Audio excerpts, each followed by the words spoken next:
Kisah Tikus Dalam Karung oleh Anton Permana dari Tanhana Dharma Manggrava Institute.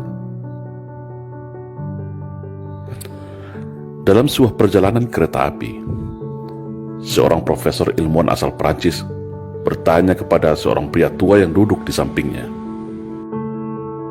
"Bapak, kalau saya boleh bertanya, benda apa yang ada di dalam karung itu?" kata profesor. Pria tua menjawab, "Oh, itu adalah kumpulan tikus yang ada di ladang gandum saya." Lalu profesor dengan mimik yang semakin heran dan penasaran melanjutkan pertanyaannya, "Untuk kegunaan apakah tikus itu jauh-jauh Anda bawa dan untuk siapa?" Si pria tua menjawab, "Tikus ini ada yang order buat laboratorium pemerintah sebagai bahan penelitian. Saya mau mengantarkannya langsung. Dan ini sudah biasa saya lakukan dalam beberapa tahun ini." Sambil manggut-manggut, si profesor bertanya kembali, "Lalu, kenapa Anda selalu menendang-nendang tikus itu dan menggoyang-goyang karungnya setiap saat?" Si pria tua itu menjawab, "Oh, kalau itu adalah tradisi kami sejak dulu di ladang. Saya menendang dan menggoyang-goyang tikus itu agar tikus itu sibuk dan ribut antar sesama dia di dalam karung. Karena kalau mereka tenang-tenang saja tanpa diganggu, maka tikus itu bisa menggigit dan mengoyak karung ini dengan gigi dan kukunya yang tajam. Makanya saya goyang dan tenang terus karung ini supaya tikus-tikus ini lupa kalau mereka sebenarnya punya senjata gigi dan cakar. Mereka punya cara bersama-sama untuk melepaskan diri dari karung ini," jawab pria itu santai. "Oh, begitu ternyata," jawab profesor ini baru paham dan mengerti sambil manggut-manggut. Nah, apa yang dapat kita ambil pelajaran dari cerita di atas kalau kita konversikan kepada kondisi bangsa kita saat ini?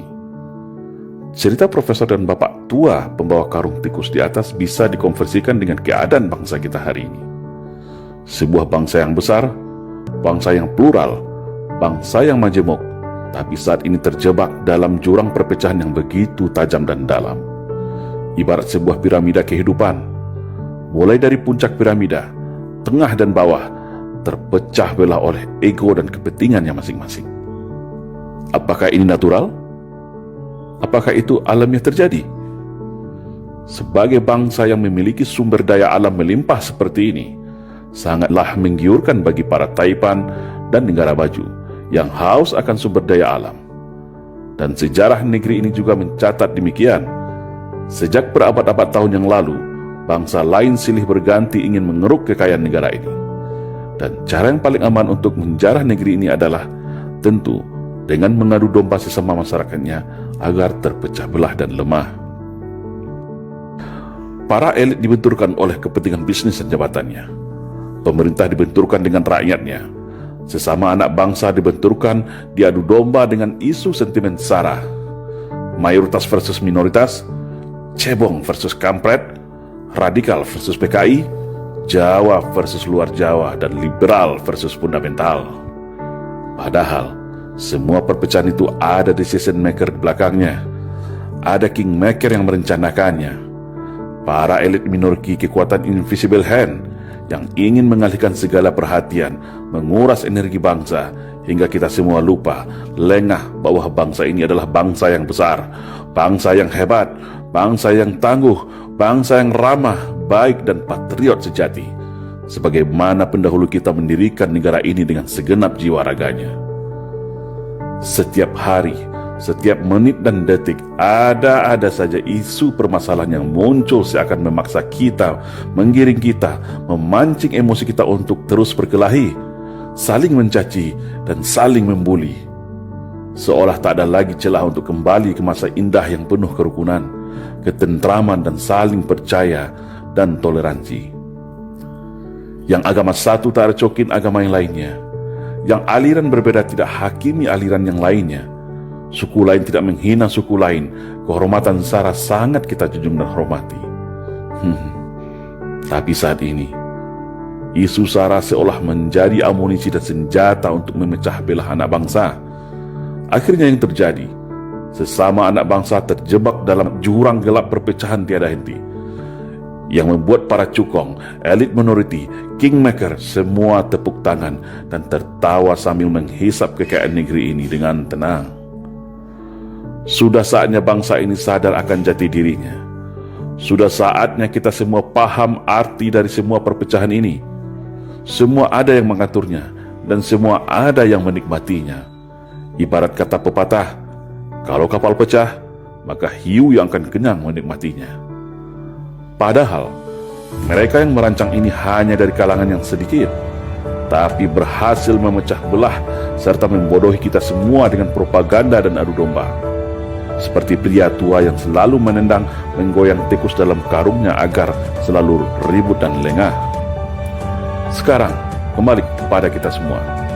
Tetap ribut saling cakar antar sesama, atau bersatu bersama-sama untuk melepaskan diri dari skenario belenggu perpecahan, membangun arus gelombang persatuan kesatuan bangsa untuk menuju arah Indonesia ke depan yang lebih baik, yaitu Indonesia yang bersatu, berdaulat, adil dan makmur. Salam Indonesia Jaya.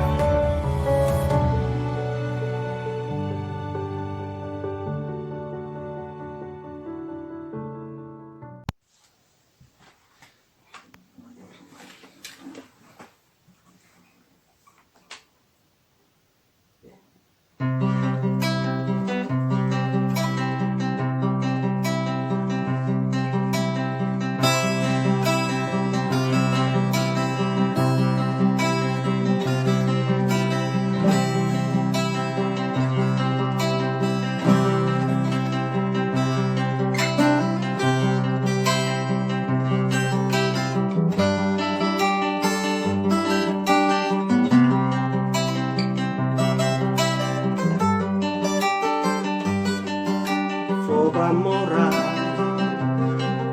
tanah airku yang tercinta,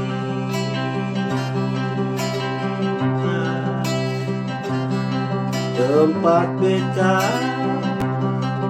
dibesarkan ibunda.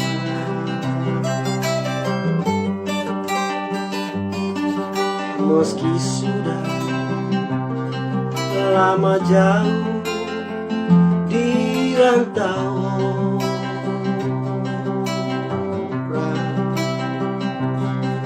beta ingat mama janji ulangi.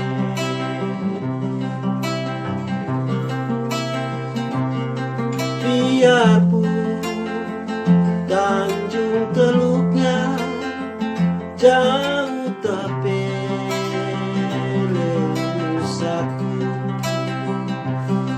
tapi selalu terkenang di kalbuku.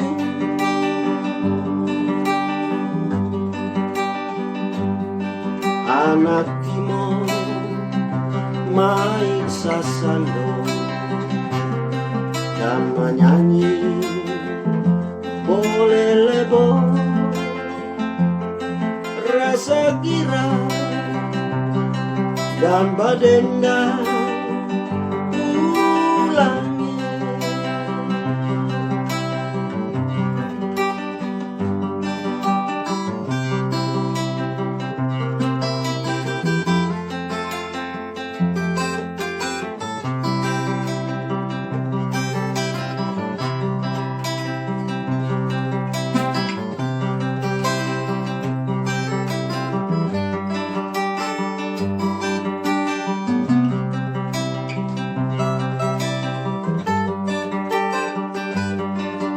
Hampir siang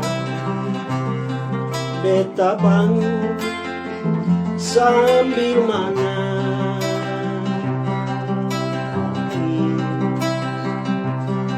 menangkap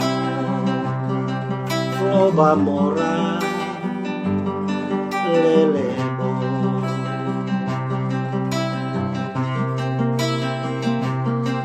Biarpun Tanjung Teluknya jauh tapi nusaku, tapi selalu terkenang di kalbuku.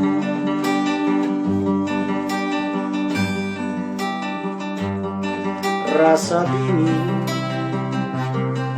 Beta ingat di pangku mama,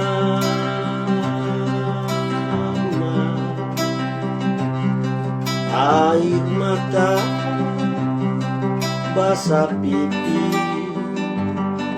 sayangi.